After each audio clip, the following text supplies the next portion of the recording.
Man, do I have a special guest with us here today. Now, if you've been following the show, following the channel, we've been doing this 2023 NFL Draft Prospect Series. We've had a lot of guys from big schools, from little schools, and all in between. But I got a thoroughbred headbuster out here. If you missed the way Marshawn Lynch played, if you missed the way Jerome Bettis played from back in the day, he's a young cat, but don't get it twisted. This guy has an old soul with how he plays football, man. Absolutely love his tape. But today we're going to talk about the tape, and we're going to talk about the man underneath the helmet. Ladies and gentlemen, coming from the University of Indiana, go Hoosiers. I want to take and welcome Shaun Shivers on the show today. Shaun, how you doing? I'm doing good. Dude, I'm so happy to have you on the show, man. Take us from the beginning. You've had one heck of a football story, man. You were at Auburn knocking helmets off, man. You were at Indiana knocking helmets off. And then, of course, we got the NFL draft less than a month away, my man. When did you first fall in love with the game of football, man? I would say at the age of 4, that's when I got into sports, because at the age of 4, I played football and also ran track. Awesome. Did you take and do when you ran track? I did 100 and 200. Walk us through what ultimately led you, because you were 4 years at Auburn, and then you Right. you go play for University of Indiana, which is also a great school as well, too. What led you to make the transition to that school? I would say it was just so much more of me playing more instead of like being that kind of role player, that third down guy. I just wanted like a big role in the offense, so I just felt like Indiana was the best fit for me coming out the transfer portal, just like playing all 4 downs, just not just coming in as a role player or coming in on third downs. Actually like getting to play like majority of the game, just not on third down. So that kind of like stuck. That kind of like stuck with me, like get up and leave Auburn and go to Indiana. What's really dope about that, you not only made a boss move, man, but you made the most of that move. If you look at your stats went way up from receiving to running the ball to touchdowns, man. And it just goes to show you, I see that happening again once draft day comes, once you're given that opportunity, man. Man, walk us through how your pro day went, man. How do you feel? Well, I feel like I did real good at my pro day. I can say that I turned a lot of heads. We had 28 out of 32 scouts there, and I was the only running back to participate, because I was the only running back at Indiana that's going to the draft this year.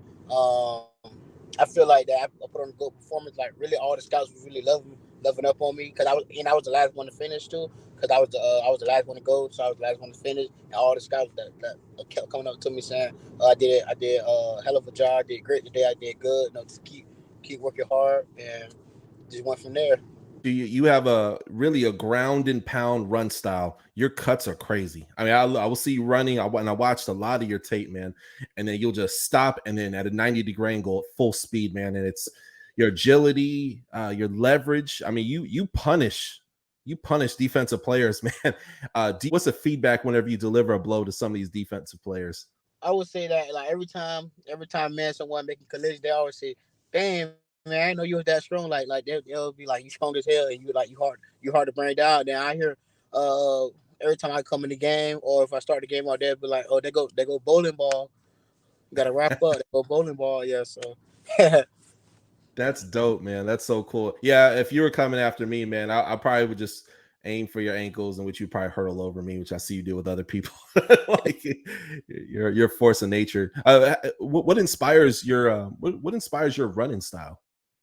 Well, I can't really even answer that. I just like growing up, I always kind of being like always the fastest on the team. So, I just used to always outrun everybody. And then when I got with one of my running back coaches, Coach James Richardson, he kind of made me like that downhill running style, because I used to make a lot of moves, but it was like literally, you're a kid, so I used to make a lot of moves. But then when I got with Coach James, he kind of like taught me how to play running back. Like, what's the definition that this how you hit the hole. This how read your blocks. Like from that point on, I always been that downhill runner. Then it's just been history since then. Like I've been running like hard and downhill every play. It don't matter, even in practice, wherever. I'm gonna run hard every day.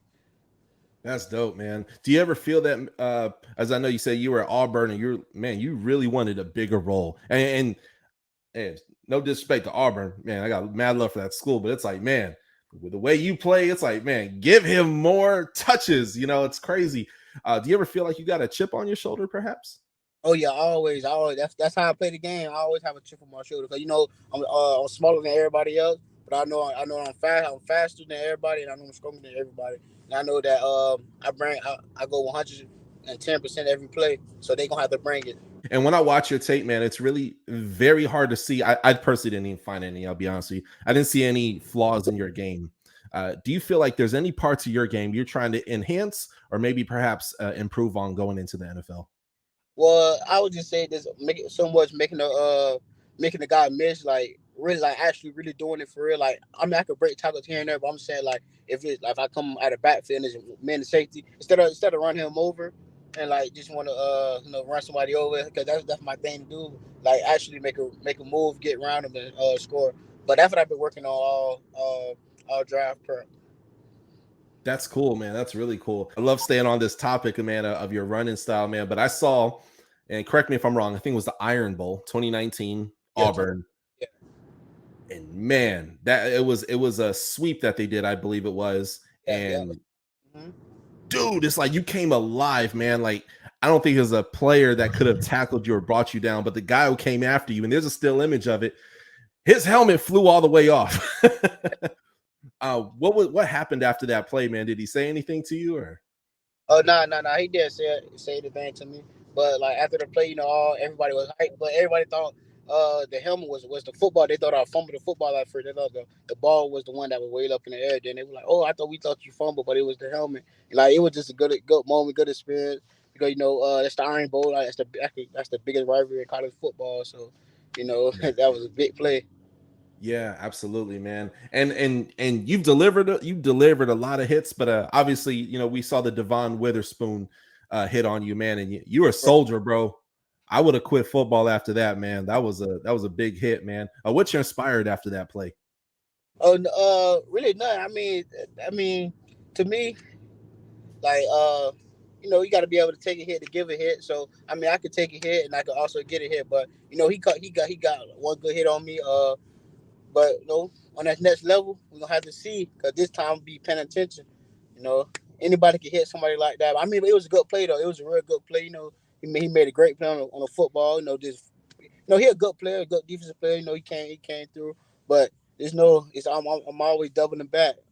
I'm always doubling back. Okay, I can't wait till I see him again so we can get something real going. Yeah, I feel like you might have read my notes, man. That was my next question, man. Like, what's it gonna be like, man, when you see him on the field? Assuming that you're not on the same team, but even if you are, you'll see him in practice. I'm sure, man. You ready? You ready for Devon this time, man? Right? Yeah. Right, for sure. Yeah, Because and he's a if I great player, if by the way. This is he a great player, but if I would have seen it, it'd been a different story. But oh yeah. no, I can't. I can't really talk about it because he got ups on me. He got a good play on me, but we gonna see on the next level. Oh, absolutely, man. Absolutely. That being said, man, I got to ask you, man, what's in your headphones on game day? My headphones. I'm gonna play MD Huncho, Street Life, or I'm gonna play any Kodak song or any No Cap song. That's cool, man. And shout out to Kodak Black, man. I noticed you're from Broward County, man. So, Yeah. It's a Broward County thing. oh yeah, oh yeah. I live in Orlando, Florida, man. So that's all you hear walking down the street, man. Is Kodak Black for sure.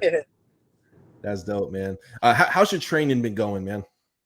Training been going real good. I'm down here training with Pete Marino. They the best in the business. Oh yeah, yeah. Yeah, I love Marino. I love everything about like the nutrition part, the speed work, the position work, and also the medical part of it. You always got to take care of your body. So and they got everything here at Marino. So it's it's a good experience.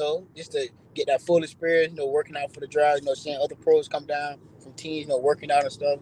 They working out with you. So just let you know that you one step closer to the NFL, to your dream. Once you make an NFL roster, what are some of your goals? Not only your rookie year, but throughout your NFL career. Just to make the biggest play, like any way possible, get on the football field. I'm gonna be doing it. Just outwork everybody like I always been taught, like I always did all my life, and then just make like I said, just make the biggest plays. Like soon, like every time they give me the ball, it's for sure gonna be a big play. Yeah.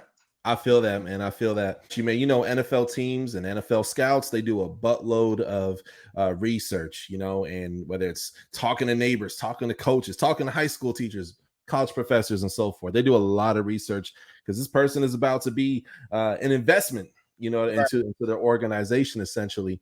That being said, man, what's something that you want NFL teams and NFL scouts to know about you that perhaps they may not know already? That they getting a dog, they getting a dog mentality person, football player. They getting a leader. You know, I think a lot of guys follow my lead. You know, I was a captain at Auburn. I was a captain, and I was on the leadership team when I was at Auburn, and I was on the leadership team when I was at Indiana. I think guys follow my lead. I can get guys going, and then just my energy on the football field. You know, bringing all the guys together. You know, getting practice height, getting practice fun. So I think I bring those tools to the practice field and to my whatever team I'm gonna be on, and then I'm just gonna show up on game time.